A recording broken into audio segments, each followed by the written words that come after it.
आपण आता आहोत मालेगाव प्रादेशिक कार्यालयाच्या परिवहन कार्यालयामध्ये. आपण या ठिकाणी बघू शकतो मालेगाव शहरातील, मालेगाव तालुक्यातील किंवा नाशिकच्या ग्रामीण भागातील या ठिकाणी मोठ्या प्रमाणावरती पासिंगसाठी या ठिकाणी गाड्या आलेल्या असतात.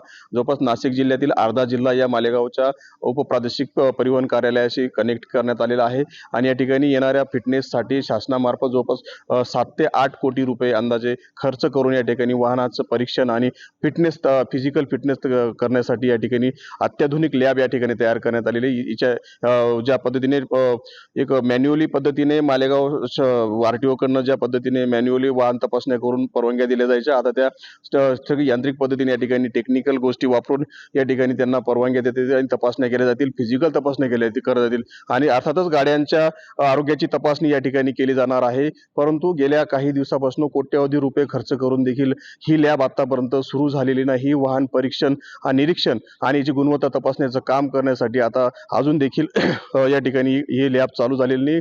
अर्थात छोट्याशा शासकीय कामांच्या अडथळ्यामुळे ही लॅब बंद झालेली आहे. परंतु मालेगावकरांची मोठ्या प्रमाणावर या ठिकाणी हेळसांड होताना दिसत आहे. मालेगावच्या जवळपास शेकडो वाहनांना दररोज धुळे आरटीओ असेल, धुळे परिवहन विभाग असेल किंवा नाशिक विभागाकडे जावं लागतं. जवळपास इथून 50 किलोमीटरवरती धुळे आहे आणि 100 पेक्षा जास्त किलोमीटरवरती नाशिकमध्ये या ठिकाणी परीक्षण करण्यासाठी आणि गाड्यांच्या फिजिकल फिटनेससाठी या ठिकाणी जावं लागतं. जवळपास नागरिकांची या ठिकाणी ज्या ठिकाणी वाहनधारकांची या ठिकाणी होरपळ या ठिकाणी आर्थिक भुर्दंड वाहनधारकांना सोसावा लागतोय. कोट्यवधी रुपये शासनाने मालेगावकरांसाठी या ठिकाणी खर्च केले, परंतु काही टेक्निकल बाबींमुळे अद्याप देखील काही दिवसापासून हे कार्यालय हे फिटनेस आतापर्यंत बंद आहे. परंतु मालेगावकरांची होरपळ थांबावी अशी मागणी मालेगावकरांकडनं करण्यात येत आहे. ज्या पद्धतीने आर्थिक भुर्दंड असेल, इथून वाहन जवळपास 50 ते 100 किलोमीटर पर्यंत जाऊन त्या ठिकाणी पुन्हा नंबर लावणं आणि वाहनाची फिजिकल तपासणी करणं, परंतु असलेल्या स्वतःच्या लॅबमध्ये लवकर चालू करून या ठिकाणी फिटनेस करण्यात यावं. मालेगावकरांना हा मोठा दिलासा या ठिकाणी मिळेल.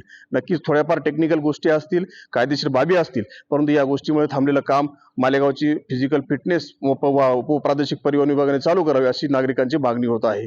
मनोज शेवाळे, TNN मराठी, मालेगाव.